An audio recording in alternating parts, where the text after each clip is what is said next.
The most noticed man in the room paused for the one no one bothered to see. Manhattan. Golden light spilled across a cold stone floor. Every step Carter Langston took shifted the energy. Familiar magazine cover face, a suit without a single crease, eyes dulled by too much admiration. At the VIP gate, a black woman in a simple black dress was stopped. "This area's for official guests only." She didn't argue, didn't explain, just nodded quietly. No one looked at her, but Carter did. Among hundreds trying to stand out, he stopped, for the one who wasn't trying at all, and in that silent, effortless moment, something about the night began to change. Carter Langston entered like a spotlight in motion. People straightened their posture as he passed. A few subtly raised their glasses, hoping for a soft clink. A woman touched her hair lightly, eyes bright with expectation. He smiled. Just enough. Nodded. No more than needed. But his gaze lingered on no one. Behind the polish there was something tired. The room glittered but felt cold. Even the music couldn't quite reach him. A man used to the stage, feeling adrift at its center, and then a quiet voice in his head surfaced. "I belong here. But I'm not sure I want to." And in that moment, he remembered that look. Hers. The woman who never asked to be seen. A tray trembled slightly. The elderly waiter's hands slick with sweat beneath thin gloves. Nia noticed before it became a problem. She stepped in, gently holding the tray with both hands. Didn't speak, just gave a soft nod. The old man looked at her, eyes glassy with gratitude. She smiled, not to impress, but to reassure. No cameras caught it. No spotlight followed them. Only a faint beam of light brushed her cheek, flushed, damp with sweat. She returned to her task, a roll of tape in hand, fixing a loose wire behind a buffet table. Her left hand was scratched. The camera strap across her chest dusted with a fine layer of work. No one called her name, no one noticed. But she still did the work, because not everyone who is quiet is invisible. Savannah entered first, each step like a frame ready for Instagram. Eyes angled toward the cameras, smile perfectly placed, void of warmth. A metallic dress hugged her figure. Every move rehearsed. Delilah followed, earpiece discreet, eyes scanning the room like data. Every word she spoke was a keyword. Her tone, confident enough to earn nods, never enough to stir emotion. Genevieve needed no movement. Just a single glance cleared her path. Her name was linked to museums, universities, and plaques in gold. 3 women, 3 brands of presence. Far off, Nia stood at the edge. In the shadows, adjusting the lights backstage. She never stepped into the spotlight, but she had never stepped out of herself. An old waiter was scolded, a glass shattered. The reprimand cut through the music, sharper than any symphony. No one said a word. No one moved. Except Nia. She lifted her camera, not to capture the one yelling, but the trembling hands, the lowered eyes. The photo lasted 12 seconds. A PR rep leaned in, still looking at her screen. "That one. Delete it, please. Doesn't match the brand image." Nia looked again. Didn't argue, just pressed delete. No one in the room noticed, but the truest moment of the night had just been erased. Delilah approached, wine glass in hand, eyes locked on Nia's camera. "You freelance? Or just doing this for something in the Bronx?" Her tone was light. The question, casual, but every word was measured, coded with assumption. Nia paused, not from confusion, but from familiarity. She knew that kind of conversation, where the question doesn't need an answer, only a reminder of where you stand. No one around seemed surprised. No one stepped in. Nia offered a polite smile, a small nod, then turned away, adjusting lights backstage. She didn't respond, because some comments don't need answers to expose everything. Savannah timed it perfectly, just as Carter walked by. A slight tilt. Red wine spilled onto her cream silk dress. "Oh no, I'm such a mess."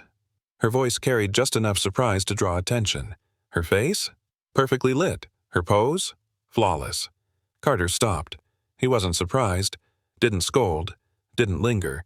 He simply pulled a napkin from his pocket, held it out. "It's fine." A polite nod, like a role he'd long mastered, then walked on. No name, no glance back. Savannah froze for half a second. She knew her staged moment had missed its mark. In a room full of performers, attention is rare, but even the best performance eventually wears thin. A tray slipped. Glass hit stone. The sound of breaking crystal cut into the air, cold and uninvited amid the glittering night. The old server stood frozen, hands shaking. No one bent down, except Nia. She walked over, kneeling, collecting shards with bare hands. No gloves, no mask, no complaint. No light caught her. No cameras turned, just a stained floor and two people trying to preserve a little grace in a space not meant for them. Carter stood not far away. For the first time that night he wasn't observing. He was simply seeing, not for a reason, but because she didn't need to be seen, yet somehow couldn't be overlooked. Nia remained on her knees, her hands sticky with wine. Tiny cuts lined her fingers. She gathered the glass with care, as if she'd been the one to drop it. From the far end of a long table, a voice rang out, light but loud enough for all to hear. "Looks like cleaning staff." Genevieve's tone wasn't angry. It was definitive, like stating a fact. A few polite laughs followed. No objections. Nia stood. Didn't say a word, just one brief glance, then bowed slightly to the waiter beside her. No one apologized. No one thought they should, because in that room, silence didn't mean ignorance. It meant everyone already knew who deserves protection and who doesn't. Carter stood among the elite. Genevieve sipped her wine. Delilah recited data-driven tales. Savannah struck a pose beside a media executive.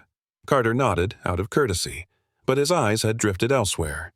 The rehearsed laughter, the well-timed praise, no longer held his attention. His gaze settled far across the room, where Nia was cleaning the last of the mess. She stood alone, slightly hunched, wiping up the final stain.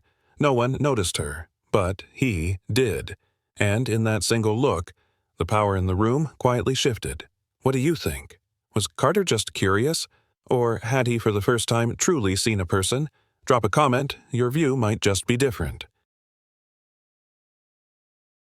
Nia moved closer to the stage, checking the lights, preparing to adjust a few loose cables. A hand raised abruptly in front of her chest. "Sorry, restricted area. Logistics staff not allowed past this point," said the security guard flatly, without looking her in the eye. Nia didn't flinch. Her hands rested gently on her camera.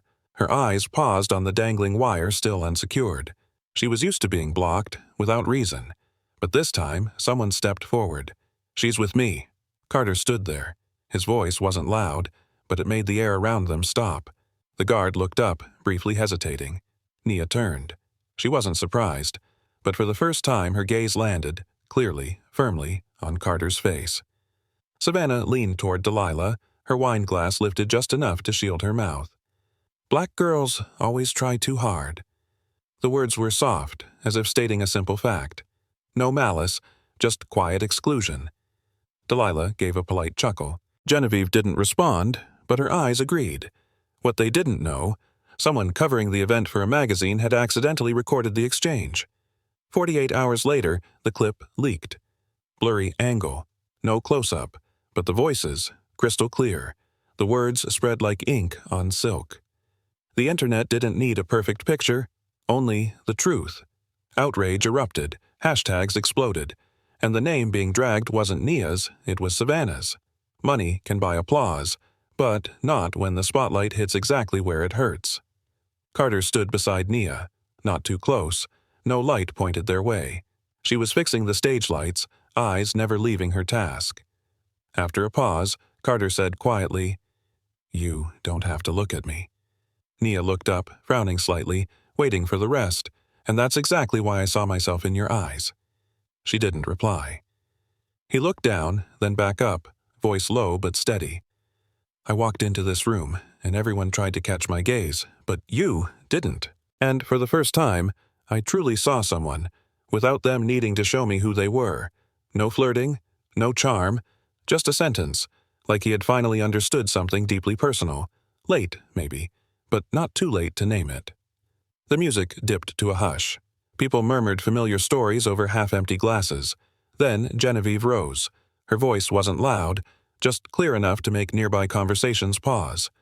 People like her should know their place. No one reacted, not because it was shocking, but because they had all thought it before. Silently.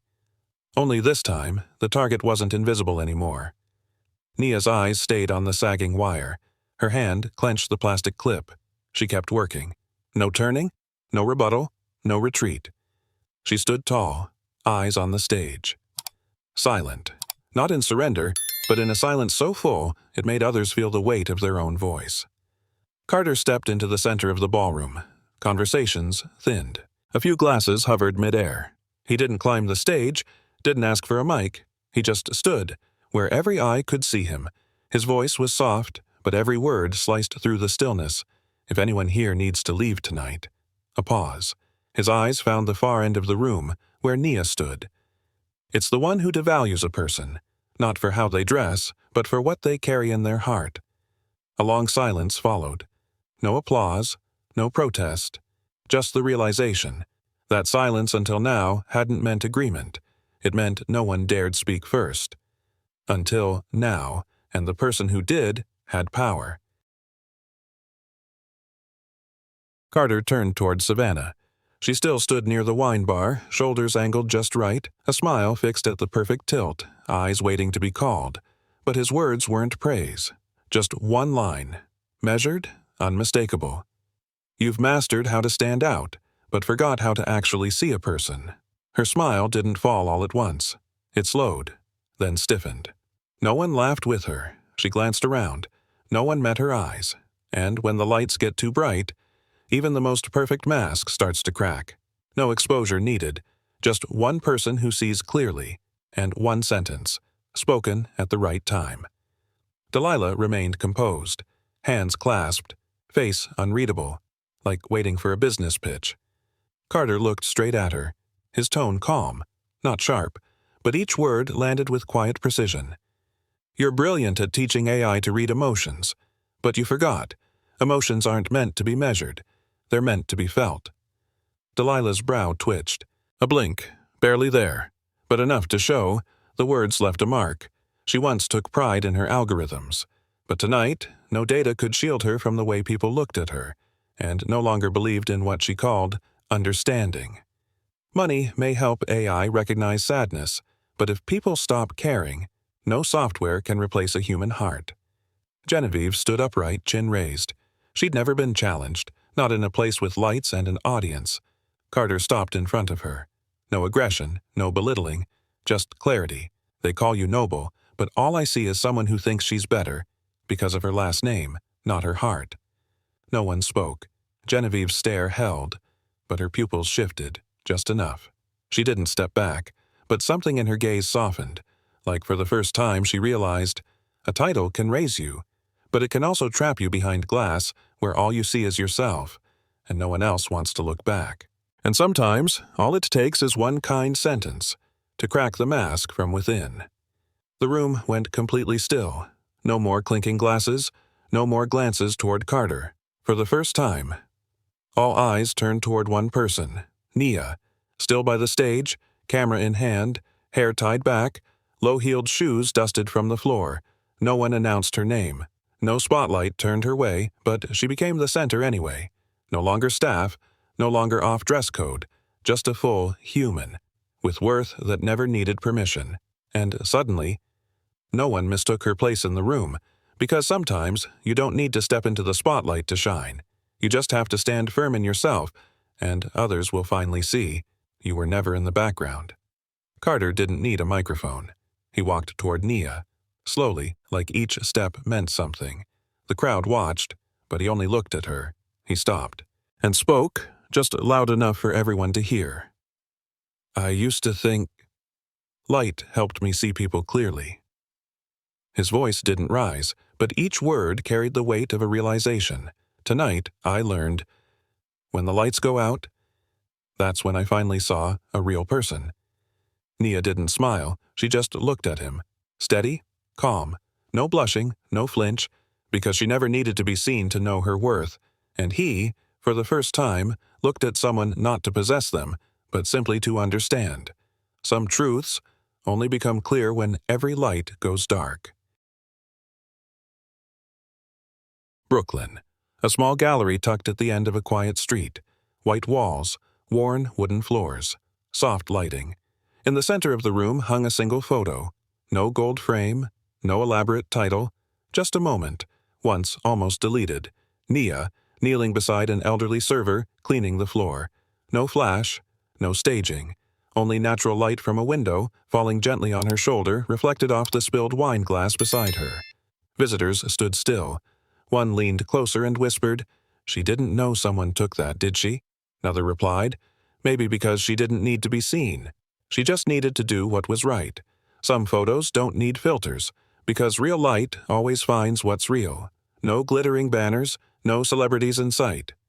The SEE Beyond exhibit featured simple white frames lined neatly along the gallery walls. No grand titles, no lengthy descriptions, just everyday moments. A young boy gripping a camera with both hands, eyes wide with wonder. A girl wiping sweat from her mother's forehead in a kitchen. An old man closing his eyes as the last ray of sunlight touched his wrinkled face. No one smiled for the camera. No one posed. Yet each photo made people pause longer. Not because they were beautiful, but because they were true. The exhibit charged no admission, no flashy sponsors. But in that quiet room, everyone stood still. Sometimes, it's the smallest moment you remember most. What about you? Which moment have you held on to for yourself? In a corner, a little girl, maybe 9, held a camera bigger than her hands. Her fingers trembled. She peeked through the lens, then pulled back. Nia walked over, not rushing, not instructing. She placed a gentle hand on the girl's shoulder and with the other adjusted the camera strap. Then she knelt, eye to eye. Just click. It's already beautiful. The girl pressed her lips together. Then, click. The photo wasn't perfect, but the light was real. Nia didn't retouch it, didn't critique. She simply nodded, smiling softly. You saw it. That's what matters most. No one teaches better than the one who once needed a silent hand like that. At the back of the gallery, where the light faded, a man stood quietly. No security, no cameras pointed his way. Gray shirt, hands in pockets. No one recognized him. Carter Langston. He didn't take photos, didn't speak. He just stood, staring at a black and white image. Nia, bending down, handing a child a camera. No spotlight, no title. But for Carter, it was the clearest image he'd ever seen. He didn't smile, didn't cry. He simply stood still, as if seeing what he once lost. Some moments don't need applause, just someone willing to stand still, long enough to finally understand what real value looks like. Nia was straightening a tilted frame on the wall. Soft evening light streamed in through the window. Carter approached, quietly. He placed a small box beside the worn notebook she always carried. No words, no expectations. Nia glanced over, then opened it. Inside, a simple silver ring. No sparkle, no size to impress. Engraved inside, "See beyond the frame." No flowers, no proposal, just a sign. Small, quiet, real. She traced the words with her fingertip, nodded gently. Not in agreement, but in understanding. Some gifts aren't meant to be owned. Just reminders. The one who truly saw you deserves to stay. Nia held the ring in her palm.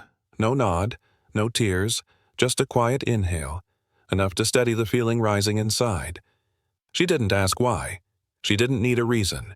Her hand rested on Carter's, not gripping, just a soft touch, long enough to be clear. He didn't hold back, but he didn't pull away. No one saw, no photos, no hashtags, only silence. Just enough for two people to understand. Real feelings don't need declarations. They live in the smallest things. A look that doesn't flinch, a touch that doesn't demand, and a word unspoken, that both still clearly hear. Savannah cried in her apology video, white background behind her. I didn't mean to. But the old clip played again. Her condescending tone, her dismissive eyes. Delilah's name was quietly removed from the board. Leaked messages read, if she can't understand people, don't let her build AI for them. Investors pulled out, quietly but decisively. Genevieve stepped down the stone steps of a prestigious institution. Cameras turned away. Her name was crossed off the donor list for an educational program, due to statements that misalign with organizational values. No one was attacked, no one slandered, just the truth, with nowhere left to hide. Fame built on appearances, cracked from the inside. No revenge needed, just time and honesty. No one lost because Nia stood out. No one was harmed by her rising. They lost themselves, With every empty word, every dismissive glance, she didn't push them down. They stood on fragile illusions and slipped when the ground beneath them gave way. Reputation doesn't collapse in one blow, it erodes. Tiny truths ignored until it's too late. Nia never defeated them. She simply never joined their race. She stepped off the track, leaving behind those still running in circles around a mirage. Truth doesn't argue. It only needs to stop being hidden. Nia gently adjusted a crooked frame. A black and white photo. No title. Light hit her cheek, just like the first night at the gala, but now, no one stood in her way. No doubtful voices lingered. She stood in that small gallery room, quiet as always, but calm now, because she no longer had anything to prove. She never asked for the light. The light found her, when she no longer needed it. People passed by, pausing at each frame. No chatter, no whispers, only stillness, the kind left behind by someone who's truly strong. That angle, that gaze, was no longer a fading silhouette. It had become the quiet center. If you've ever lived true, and been overlooked, silenced for being too quiet, judged for not belonging, leave a single comment. Just 4 words. I am Nia. Not to protest, not to prove anything to anyone, but to remind the world. You don't need the spotlight, because you are the light. This world isn't short on people trying to stand out. It's in desperate need of those who dare to be real, quiet, and unshakably true to what's right. If you believe in that, share this story. And if you want to hear more truths, not loud but deep enough to touch, subscribe. We still have a lot to say. Even if we whisper, it will be heard.